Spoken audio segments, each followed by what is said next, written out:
Hello बच्चों, कैसे हैं आप सब। बेटा आज हम पढ़ने जा रहे हैं class 12th volume number 1 chapter number 1 fundamental of partnership.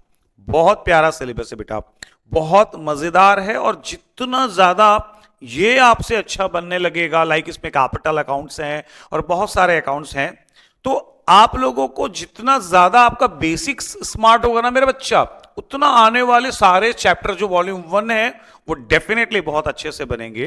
So please इस चैप्टर पे कोई भी रिस्क मत लेना। कई बार हम इस चैप्टर को बहुत इजी मान लेते हैं। आई नो बहुत इजी है, सच में बहुत इजी है बेटा, लेकिन इजी के लिए भी आपके पास एक सुपीरियर प्लान होना बड़ा जरूरी है। तो मैं आप लोगों को फंडामेंटल ऑफ पार्टनरशिप का ये चैप्टर एक प्लान के थ्रू पढ़ाऊंगा।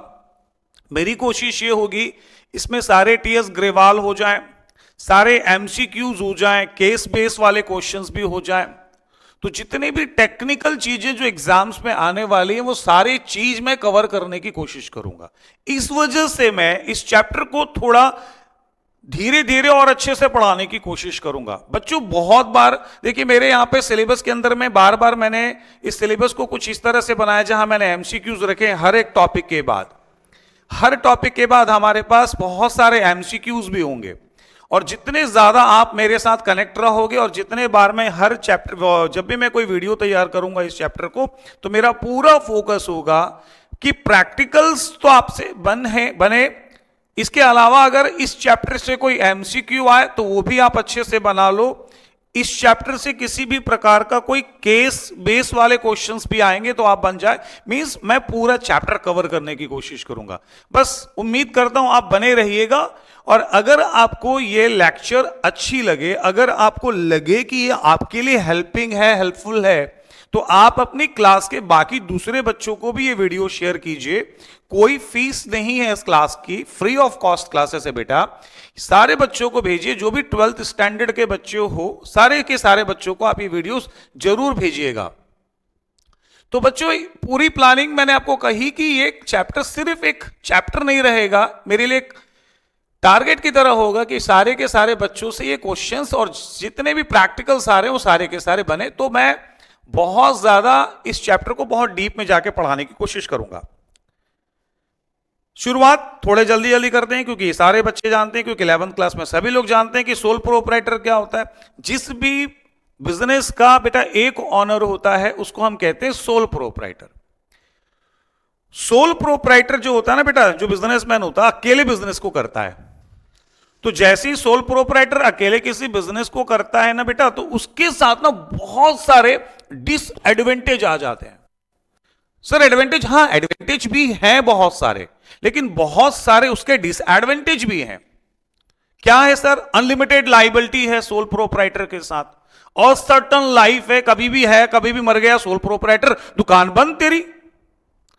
अब्सेंस, लॉस इन अब्सेंस, छुट्टियां नहीं ले सकता सोल प्रोप्राइटर। कैसे ले लेगा जी छुट्टी, है ना? बीबी को छोड़ने जाना, बेचारा परेशान है। बोले क्यों? अरे भैया मैं दुकान कैसे बंद करूं, दुकान बंद करूंगा तो मेरी दुकान बंद हो जाएगा। परेशान है। लिमिटेड कैपिटल है, लिमिटेड स्किल है, भाई मेरे को तो सिर्फ किराने की दुकान करनी आती है, मैं तो और कुछ कर ही नहीं पाऊंगा। तो जितने भी सोल प्रोप्राइटर के ना मेरे बच्चे, जितने भी सोल प्रोप्राइटर के ना डिसएडवांटेज है ना, तो सोल प्रोप्राइटर अपनी डिसएडवांटेज से बचने के लिए मन में आया एकदम, बोले भैया एकदम बड़ा कारोबार करने का मन हो रहा है। बोले तो अपनी सारी डिसएडवांटेज को तुम हटाओ, और अगर तुम्हें एडवांटेज चाहिए तो सोल प्रोप्राइटरशिप से बाहर आओ और भी कुछ लोगों को जोड़ो और एक नया बिजनेस प्लान कर लो। कैसा करूंगा मैं प्लान?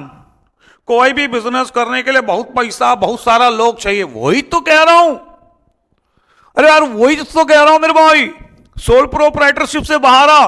ठीक है, रिस्क, अरे क्या रिस्क है? एग्रीमेंट कर लियो, है कोई दिक्कत वाली बात नहीं होगी तेरे को। ठीक है भाई, कोशिश करूंगा। कोशिश नहीं करना ही है तो पक्का डन हुआ। बोले क्या तू सोल प्रोप्राइटर है? बोले हाँ। तू अपने बिजनेस को क्या करना चाहता है? बड़ा करना चाहता हूं, इसलिए तुझे क्या करना है? पार्टनरशिप। तो देखो बेटा थ्योरी यही है, यही थ्योरी बनी तेरी। क्या है बेटा थ्योरी? क्या बना यहां पे? क्या बना बेटा थ्योरी? पार्टनरशिप क्या है? Partnership is in extension of the sole proprietary concern. जब एक सोल प्रोप्राइटर अपने बिजनेस को बड़ा करना चाहता है तो वो क्या कर लेता है? पार्टनरशिप कर लेता है। क्यों सर, क्यों? अरे भाई, एस वो बिजनेस को क्या करना चाहता है? एक्सपेंड करना चाहता है, बड़ा करना चाहता है। और बड़ा करना चाहता है, एक वन नीड मोर कैपिटल, उसको बहुत सारा पैसा चाहिए। हां सर, चाहिए तो। और मोर पर्सन, ज्यादा लोग भी चाहिए। क्या करने के लिए? मैनेज करने के लिए बिजनेस को। बिजनेस को मैनेज करने के लिए ज्यादा लोग भी चाहिए। हां सर, तभी तो सोल प्रोप्राइटर बड़ा होगा। और सर, और share the risk of the business, वो बिजनेस के रिस्क को भी डरता है। वो चाहता है कि उसके बिजनेस का रिस्क भी अकेले ना हो, दो चार लोगों में बट जाए, लॉस वॉस हुआ तो। इसी वजह से बेटा एक सोल प्रोप्राइटर आगे बढ़ाने के लिए अपने बिजनेस को क्या करता है मेरे बच्चों? पार्टनरशिप। इसलिए हम कहते हैं कि पार्टनरशिप एक ऐसा बिजनेस है जिसमें हम इंक्लूड शामिल करते हैं, जहां पार्टनरशिप में मोर देन वन ऑनर, किसी भी पार्टनरशिप के बिजनेस में एक से ज्यादा लोग शामिल होते हैं। और जब किसी भी बिजनेस में दो या दो से ज्यादा लोग इन्वॉल्व हो जाते हैं किसी कॉमन ऑनरशिप के साथ, management by doing an agreement, वो जो भी बिजनेस करना चाहते हैं एग्रीमेंट कर लेते हैं। टेक्निकली रिटर्न एग्रीमेंट और ओरली एग्रीमेंट करना तो पड़ता ही है। इसको हम कहते हैं कॉल्ड पार्टनरशिप। ये सब लोग जानते हैं बच्चा पार्टी, जो आप सुन रहे हैं और मेरा वीडियो देख रहे होंगे। तो इसमें अपन ज्यादा स्ट्रगल नहीं करते क्योंकि ये सारा बच्चे लोग जानते हैं। बेटा ये बहुत जरूरी है डिफाइन करना पार्टनरशिप को। सर क्यों? बेटा एमसीक्यूज में आता है। प्लीज ये देखो, मैंने कुछ अलग से नोट किया, आप भी नोट कर लेना अगर आप नोट्स प्रॉपर मेंटेन करना चाहो तो। अकॉर्डिंग टू सेक्शन 4, ये वर्ड एमसीक्यूज में परेशान करेगा। इंडियन पार्टनरशिप एक्ट, प्लीज ध्यान देंगे, एमसीक्यू में आएगा। इंडियन पार्टनरशिप एक्ट 1932 में क्या कहा गया है? पार्टनरशिप में बी डिफाइन कैसे? द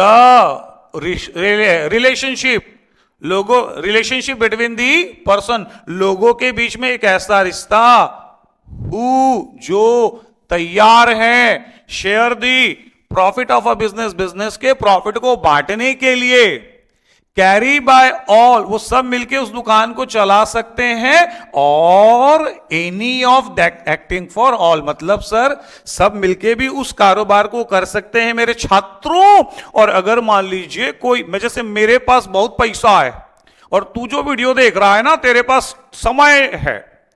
मैंने बोला भैया मैं पैसा लगा दूंगा, तू बोला सर मेरे पास समय है। मैं बोला चल मैं पैसा दिया, तू समय दे दे। तो उस बिजनेस को अपन दोनों मिलके भी चला सकते हैं। और मैं बोला देख भैया पैसा मैं दे रहा हूं, समय नहीं है मेरे पास, तो तू संभाल लेगा बिजनेस। विशाल सर मैं तो संभाल दूंगा, बस झूठ नहीं बोलना सर, मैं संभाल लूंगा। तो ठीक है, तो कैरिड बाय ऑल, सब मिलके भी उस बिजनेस को कर सकते हैं बेटा। और कोई एक भी उस बिजनेस को क्या कर सकता है? संभाल सकता है। प्लीज ये सारा कुछ 11th में पढ़ा हुआ है आपने। पर्संस, जो लोग, हु हैव इंटर, जो लोग बिजनेस में इंटर्ड होते हैं। ध्यान रखना, जितने भी पार्टनरशिप के बिजनेस में जो लोग इंटर होते हैं, अगर अलग अलग होते हैं तो उनको हम कहते हैं पार्टनर्स। और जब वो कलेक्टिव में होते हैं, साथ में होते हैं, तो उसको अपन कहते हैं फर्म। सर नहीं समझ में आया? जैसे मैं और तू मेरा छात्र, हम दोनों इन्हें एक बिजनेस प्लान किया, नाम रख लिया, मान लीजिए विशाल डोसा वाला या विशाल एंड छात्र डोसा वाला। तो विशाल एंड छात्र डोसा वाला फॉर्म है बेटा। और उस फॉर्म के अंदर में कौन कौन पार्टनर है? विशाल पार्टनर है, देखो अलग है, और छात्र तुम भी क्या हो वहां? पार्टनर। जब हम अलग अलग हैं तो क्या है? पार्टनर्स। और जब हमने मिलकर एक नाम बना दिया विशाल छात्र डोसा वाला, तो वो बन गया फॉर्म। तो जब हम अलग अलग होते हैं तो हमें आप पार्टनर्स बोलो, और जब हम कलेक्ट होते हैं, साथ में होते हैं, तो उसको आप कहना पार्टनरशिप फर्म। बेटा इसके ऊपर में कुछ एमसीक्यूज हैं, मैं इसको पीपीटीज में भेज दूंगा, क्योंकि सर आप क्यों नहीं करा रहे हो अभी? बेटा अभी मैं करा दूंगा तो आंसर भी आपको मिल जाएगा। तो ये आपके लिए चैलेंज की तरह होगा, डेली रूटीन टेस्ट जैसा मना लो। मैं आपको भेजते जाऊंगा पीपीटी फॉर्म में, आप उसको सॉल्व करके भेज दियो। तो आपको जितने भी टॉपिक मैं पढ़ा रहा हूं उससे रिलेटेड एमसीक्यूज भी दे दिए हैं मैंने। तो सर ये कैसे मिलेगा? आप बिल्कुल मैसेज कीजिएगा तो मैं आप लोगों को दे दूंगा। भाई हर टॉपिक में एमसीक्यू है। कई लोग बोलेंगे नहीं करना है भाई, तेरा ही लॉस है। वो एक एक नंबर मिला के 10 नंबर होंगे, 2% कम हो जाएगा तेरा। गलती नहीं करना एकदम। सबसे जरूरी है थ्योरी पढ़ना थोड़ी ना, हो तो तेरे को 11th में भी आता है, 11th से पढ़ के तो 12th में आया। तो बेटा गलती कहां होगी थ्योरी में? अबे थ्योरी नहीं आएगा, एमसीक्यू आएगा पूरा पैटर्न। वो एमसीक्यू के लिए तेरे पास अच्छे खासे मटेरियल मिल जाएंगे, तेरे को बस नोट कर लियो, तू मुझसे मांग लियो और मत सर सॉल्यूशन बनाकर भेज दू। बुक से नकल नहीं मारना, बनाकर भेजना तो मैं आपको 10 में मार्क्स दे दिया करूंगा, भाई तेरे को इतने नंबर मिले, ठीक है? तो प्लीज इसको ध्यान रखिएगा आप। अब पढ़ते हैं फीचर्स। फीचर्स क्या है? सबको मालूम है किसी भी पार्टनरशिप फॉर्म के अंदर भाई एमसीक्यू इसी से निकलेगा। किसी भी पार्टनरशिप के अंदर में 2 या 2 से ज्यादा लोग होने चाहिए, ये सबको मालूम है। There must be at least 2 person, कम से कम 2 लोग होना जरूरी है, ठीक है? सच पर्सन मस्ट बी, ठीक है, कॉन्ट्रैक्ट, उनके बीच में आपस में कॉन्ट्रैक्ट हो जाना चाहिए। As per the Indian contract act 1872 के अंदर में कुछ बातों को शामिल किया गया था। किसी भी पार्टनरशिप के बिजनेस में बेटा जी जो है 2 या 2 से ज्यादा लोग होने चाहिए। किसी भी पार्टनरशिप बिजनेस में 2 या 2 से ज्यादा लोग होने चाहिए। लेकिन कुछ लोगों को हम अपना पार्टनर नहीं बना सकते। उनमें से पहला है माइनर। माइनर का मतलब होता है बच्चों ऐसा आदमी जिसकी उम्र 18 वर्ष से कम हो। ऐसा कोई भी आदमी, आप किसी को भी अपना पार्टनर नहीं बना सकते जिसकी आयु एज 18 साल से कम हो। दूसरा है मेरे बच्चों पर्सन, व्यक्ति ऑफ जो अनसाउंड माइंड, मतलब सर जिसका दिमागी हालत ठीक नहीं है बेटा। ऐसे व्यक्ति जिसके दिमागी कंडीशन ठीक नहीं, मेंटल सिचुएशन ठीक नहीं, उसको भी आप कभी भी अपना पार्टनर नहीं बना सकते बच्चों। नंबर 3 कहता है बेटा जी, यहां पे देखो लिखा है पर्सन, पर्सन व्यक्ति डिस्क्वालिफाइड बाय एनी लॉ। अगर भारत सरकार के कानून ने भी किसी व्यक्ति को अगर कानूनन बैन किया हुआ है, कोई क्रिमिनल एक्टिविटीज में इन्वॉल्व हो या किसी और अदर रीजन की वजह से अगर वो बैन है, तो उसको भी आप अपने फर्म का पार्टनर नहीं बना सकते। बहुत जरूरी है, इन सब पॉइंट को नोट कर लीजिएगा। आगे चलते हैं बेटा, यहां पे लिखा है मैक्सिमम नंबर। किसी भी पार्टनरशिप में मैक्सिमम नंबर ऑफ पार्टनर, कितने व्यक्तियों को हम अपना पार्टनर बना सकते हैं?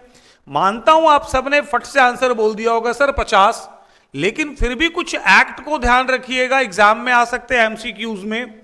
Partnership act does not specify the maximum number, means partnership act में इसके बारे में कोई बात नहीं की गई है।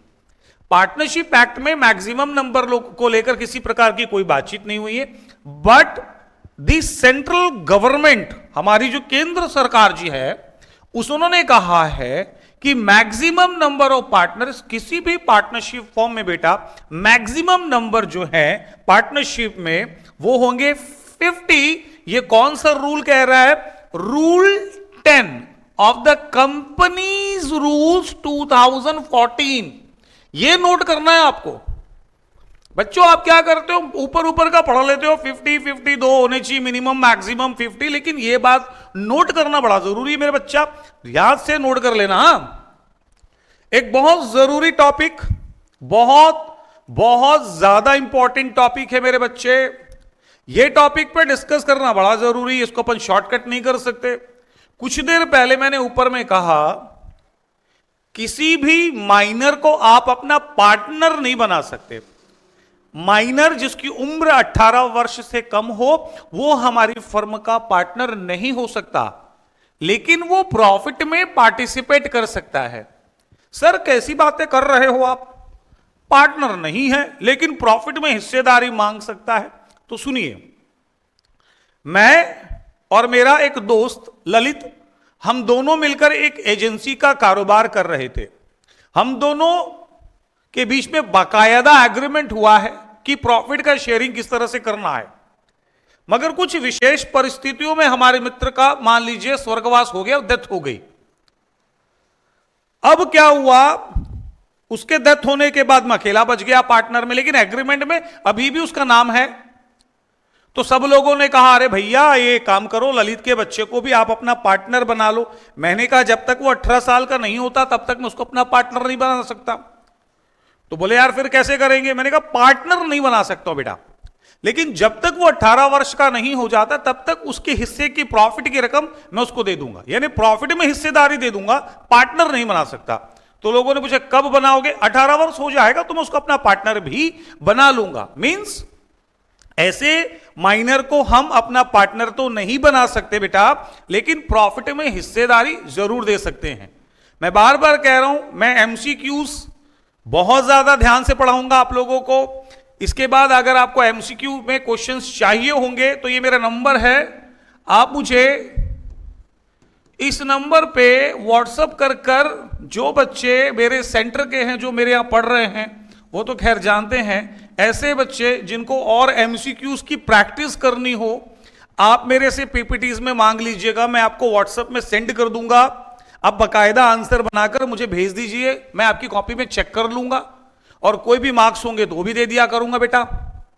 पर हां बेटा जरूरी है सारे बच्चे लोग, देखो बेटा रिजल्ट लाना बड़ा आसान होता है, सही प्लानिंग बड़ी जरूरी होती है। प्लानिंग बेटर होगी, अपन दोनों के बीच में ट्यूनिंग होगी। सबसे बड़ी बात तो मैं बार बार कहता हूं बच्चा, भरोसा बहुत जरूरी है। अगर आप मीन से एक निकालेंगे, गलतियां ढूंढेंगे, उससे अच्छा अच्छाइयां ढूंढ लीजिए। मिलजुल कर पढ़ते हैं मेरा बच्चा, भरोसा कीजिएगा रिजल्ट बहुत अच्छा आएगा बेटा। चलिए आगे चलते हैं मेरे बच्चों। एग्रीमेंट, क्या पार्टनरशिप में एग्रीमेंट है? बिल्कुल एग्रीमेंट होना चाहिए। आप एग्रीमेंट कर सकते हो पार्टनरशिप के अंदर में, ओरली एग्रीमेंट भी होता है बेटा और रिटर्न एग्रीमेंट भी होता है। अगर ओरल एग्रीमेंट हुआ तो उसका कोई नाम नहीं है, लेकिन अगर कोई पार्टनरशिप फर्म के पार्टनर्स ने अपने एग्रीमेंट को रिटर्न फॉर्म में किया हुआ है, रिटर्न में एग्रीमेंट किया है, तब उस कंडीशन में वो जो एग्रीमेंट का जो पेज होगा, मैं आपको दिखाऊंगा आगे चल के कैसा पेज नजर आता है सर, वो बकायदा इमेज बनाऊंगा, एग्रीमेंट भी करके आपको दिखाऊंगा बेटा। तो ओरली एग्रीमेंट का तो कोई नाम नहीं है, लेकिन अगर कोई पार्टनरशिप डीड रिटर्न में होती है मेरे बच्चों, तो उसको हम कहते हैं पार्टनरशिप डीड। कोई भी एग्रीमेंट अगर रिटर्न में हो तो उसे हम कहते हैं पार्टनरशिप डीड। तो एग्रीमेंट मस्ट है, अच्छा होना चाहिए। थर्ड पॉइंट है बेटा जी, जरूरी पॉइंट है, बहुत जरूरी है, कोई भी पार्टनरशिप का काम मोटिव जो है प्रॉफिट होना चाहिए। एक लड़का आया मेरी क्लास में, बड़ा उदास बैठा था, बड़ा गमगीन बैठा था। मैंने कहा क्या हो गया रे? बोले सर मैं आ रहा था, अभी बारिश का मौसम है सर, बाहर में गैया वैया लोग भीग रहे थे। मैंने कहा तो छाता लेके खड़ा हो जाना था। अरे सर क्यों मजाक कर रहे हो? सर मैं उनके लिए कुछ करना चाहता हूं, आप मेरे पार्टनर बनोगे? मैंने कहा बेटा अपन दोनों कुछ मिलकर करते हैं, लेकिन उसको पार्टनर नहीं बोलेंगे। बोले सर क्यों? बेटा वो काम अपन सोशल सर्विस कर रहे हैं, वहां से कुछ रिटर्न नहीं आने वाला, कोई प्रॉफिट नहीं होने वाला है। तो बोला तो सर जी, मैंने कहा जो काम हम दोनों मिलके करें प्रॉफिट अर्निंग के लिए, तब हम पार्टनर कहलाएंगे। और अगर वो काम, और यहां भी एक बात ध्यान रखना चाहिए बेटा, छोटे समय के लिए अगर पार्टनरशिप होती तो कई लोग उसको पार्टनर कहते हैं, उसको ज्वाइंट वेंचर कहा जाता है। जैसे सर अभी रक्षाबंधन आने वाला है, आपने रक्षाबंधन में 10 दिन के लिए दो लोगों ने मिलकर दुकान खोल ली है, यहां भी मोटिव प्रॉफिट है, लेकिन वो एक पर्टिकुलर टाइम ड्यूरेशन के लिए है, और रक्षाबंधन के 10 दिन बाद वो दुकान खत्म हो जाएगी, तो उसको अपन पार्टनरशिप नहीं कहना चाहिए, वहां ज्वाइंट वेंचर वर्ड यूज करना चाहिए। फटाकों के समय कुछ लोग मिलकर फटाके की दुकान लगा ले तो उसको ज्वाइंट वेंचर का कारोबार कहते हैं। और लंबे समय के लिए अगर कोई काम 2-4 लोग या 50 लोग मिलकर कर रहे हैं बकायदा प्रॉपर एग्रीमेंट के साथ, चाहे वो रिटर्न और ओरली एग्रीमेंट के साथ, और मोटिव प्रॉफिट होना बहुत जरूरी है, तो उसको अपन पार्टनरशिप कहते हैं। नंबर नेक्स्ट लिखा है शेयरिंग ऑफ प्रॉफिट। प्रॉफिट में आपस में क्या होना जरूरी है? शेयरिंग होना जरूरी है। अरे तुम काम कर लो, मैं तुम्हारी मदद कर दूंगा सर। प्रॉफिट, अरे प्रॉफिट छोड़ो, तुम कर लो, तुम छोटे हो, हम तुम्हारी मदद कर लेंगे, तो हम पार्टनर नहीं होंगे बेटा। हम पार्टनर तभी होंगे जब मैं उसके प्रॉफिट में से हिस्सेदारी मांगूंगा। अगर मैंने हिस्सेदारी नहीं मांगी मेरे बच्चे, तो वो पार्टनरशिप नहीं कहलाएगी। ठीक है, ये सारा पॉइंट जरूर लिखिएगा बेटा। इसी के बिहाफ पे मैं एमसीक्यूज बना के रखा हूं। फिर से कह रहा हूं, अगर एमसीक्यू चाहिए तो आप मेरे को व्हाट्सएप में मैसेज कीजिएगा, मैं आपको भेज दिया करूंगा। किसी भी पार्टनरशिप में लोगों के बीच में जो रिश्ता होता है वो प्रिंसिपल और एजेंट का रिश्ता होता है। नेक्स्ट पॉइंट दिया, बिजनेस कैरिड बाय ऑल। मैंने आपको पहले ही बता दिया है कि बिजनेस में सारे मिलकर भी उस बिजनेस को चला सकते हैं। बिजनेस कैरी बाय ऑल, सब मिलकर भी चला सकते हैं। और any of them acting for all, इस पर अपन ने पुराने 2 मिनट पहले बातें की हुई है। ये भी बहुत इंपॉर्टेंट फीचर है, ड्रॉप मत कर दीजिएगा। और नो सेपरेट एक्सिस्टेंस। तो ये हमारे पार्टनरशिप के फीचर्स है मेरे बच्चों। इसी के लिए मैंने कुछ एमसीक्यूज तैयार किए हुए हैं। ये सारे के सारे एमसीक्यूज हैं आपके, ये सारे के सारे एमसीक्यूज मैं आपको दे दूंगा। तो वापस जा रहा हूं, इस बार जो हम पढ़ाई कर रहे हैं प्रॉपर पूरी पढ़ाई कर रहे हैं, जिसमें थ्योरी भी है, एमसीक्यू है, प्रैक्टिकल्स भी है, केस बेस्ड क्वेश्चंस भी होंगे बच्चों। अगर आपको ये वीडियो अच्छी लगे तो जरूर अपने दोस्तों को शेयर कीजिएगा। और एमसीक्यू के क्वेश्चंस जितने चाहिए आप मुझसे बोलेंगे, मैं आपको पीपीटी में, मेरे व्हाट्सएप नंबर मैंने कुछ देर पहले नोट किया था, आप जाकर उसको नोट कर लीजिएगा और मुझे मैसेज कीजिएगा। नेक्स्ट वाली क्लास में हम मिलेंगे rights of a partners, agreements कैसे बनाए जाते हैं, डीड किस तरह की नजर आती है, और उससे रिलेटेड जो एमसीक्यूज होंगे उसके साथ। तो चलो बच्चों, हम मिलते हैं नेक्स्ट वाले वीडियो में।